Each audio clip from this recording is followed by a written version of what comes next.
Hello, I am the Faceless podcaster. Today we're going to do a review of Avatar The Way of Water. I would like to say that I really enjoyed the movie, and it looks like a lot of you did too, considering that it has almost done $1 billion at the box office. The movie was good, but there are some parts that I think could have been done better. Before I begin this review, let's do a quick recap. The Way of Water takes place 15 years after the events of the first movie. It centers around Jake Sully, his wife Naturi, and his four children Kiri, Natiam, Tuk, and Luak. It centers around their struggle to survive against the RDA, who resolve to kill Jake as revenge for betraying the USA. The movie begins showing a glimpse of Jake's family life with his children and wife. It shows Natiam's birth and Jake's joy of being a father. The movie shows the RDA's raids against the Na'vi and reminds us that danger is always near. The beginning scene shows Nitiam to be the responsible son and Loak to be defiant. We are introduced to other characters throughout the movie as they move to the Metkayana clan for refuge. Most of the movie is spent there until the final battle scene. We learn that Kiri is the daughter of Grace and has a special connection to Grace. We also get to see some bonding between Spider and the General and Loak and Token. We are introduced to Tithria, Loak's potential love interest. The movie begins with Nitiam's birth and ends with his death and emotional funeral.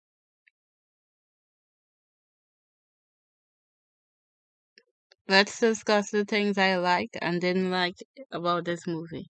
The visual effects. Just in the first movie, the visual effects were breathtaking. It is very obvious how much work was put into this movie.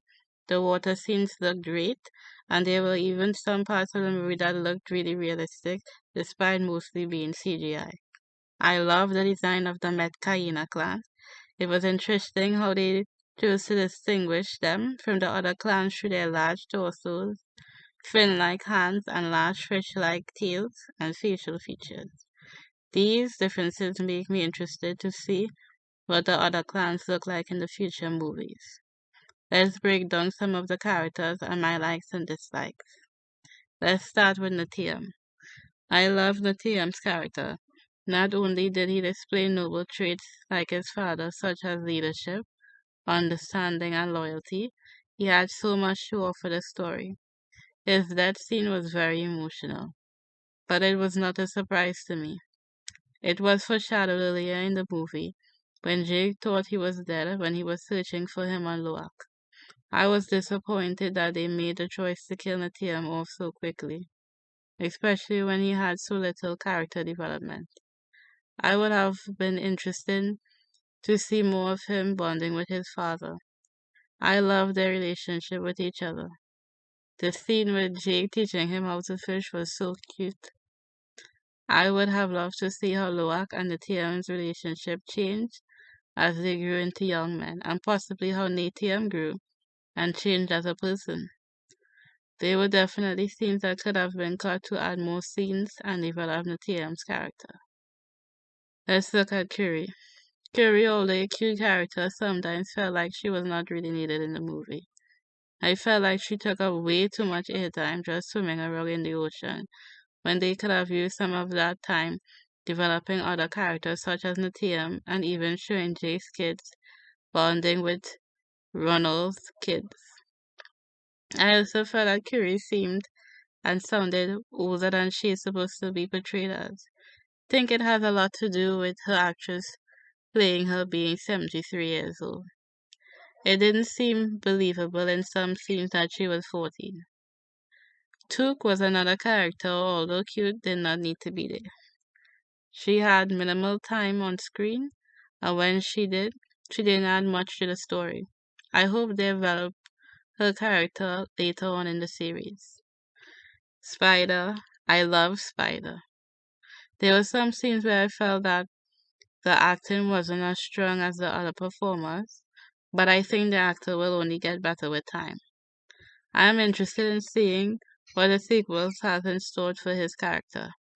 Since he was developed quite a bit more than some of the other characters, I believe that he will play a bigger role in the sequels.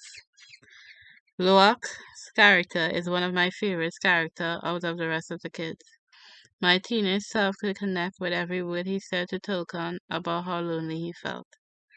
Although I found some of his decisions to be not the greatest, he always meant well. I hope that he is able to express his feelings in the upcoming movies to his parents, especially since he blames himself for Natiyam's death, and a part of Jake seems to as well.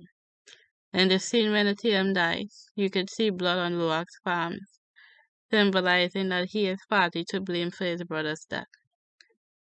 I hope to see Loak's relationship grow and develop with Tizria and that she could help ease his feelings of loneliness. They have such a cute relationship. She seems like she would make such a loving and supportive partner. Spider's dad was back as the main villain. I think it was well done. His part was acted marvelously. I felt the bonding with him and Spider. However, I felt like he should have died in this movie. I feel like bringing him back for part 3 could become repetitive and boring. In Avatar 2, it is casually mentioned that it is dying. I feel like this impending conflict should be an invasion of some sort instead of the general trying to kill Jake. Humans are unable to breathe Pandora's air. Therefore, Pandora would have to be reformed to accommodate humans. Maybe something similar to like what Zar was trying to do in The Man of Steel. Humans could be planning to make or destroy Pandora to make it suitable for humans to live in. I think that Jake, as a former human, now Na'vi, can become a diplomat between humans and the Na'vi. I love the scenes when Loak tells Tukan of how lonely he is. I enjoyed other emotional scenes like the scenes with Natiyam. Zoe Saldana's acting was incredible when Natiyam died. I felt Naturi's pain. I especially got emotional at the funeral scene. At the ending when Jake communicates with Natiyam's spirit. When Jake sees Natiyam fishing as a young boy and he transitions into his teenage self, asking his father, "Why are you crying?" It was very, very emotional. Everyone who lost their loved one could feel what Jake was feeling in that moment and his longing to see his son again. Although I enjoyed the movie, there were some plot holes in the movie. During the battle against the RDA, it was almost as though in the second half of the battle, the Medcaina clan just disappeared, leaving Jake and his family to fend for themselves. It didn't make any sense considering that Tizria was still there. I think if they were there, Natiyam could have possibly survived.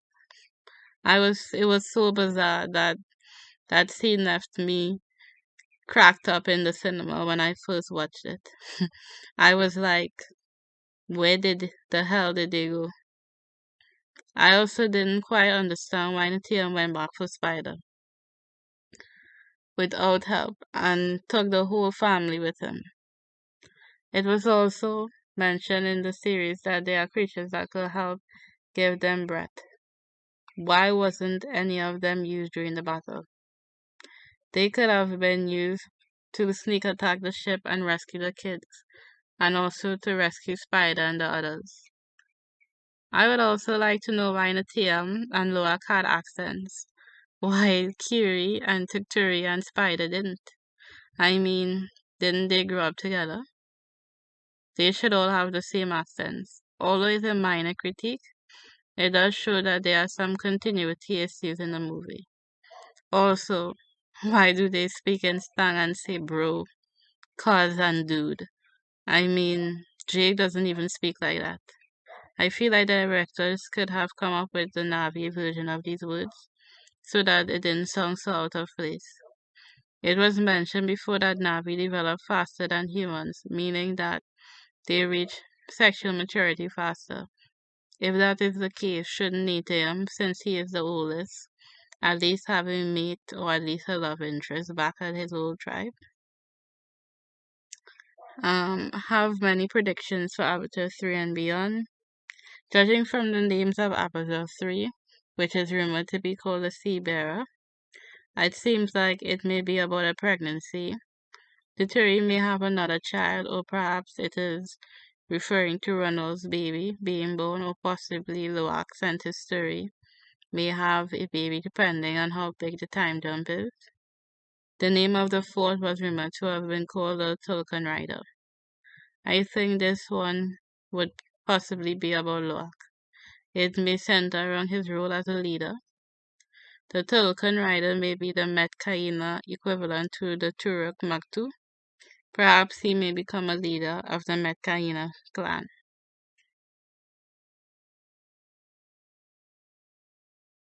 Overall, the movie was good. I will give it a B plus. I would love to hear your opinions about what you liked or disliked about Avatar: The Way of Water. Tell me below. Thank you all for watching. Please like, comment, and subscribe. This is the Faceless Podcaster. See you all next time. Bye.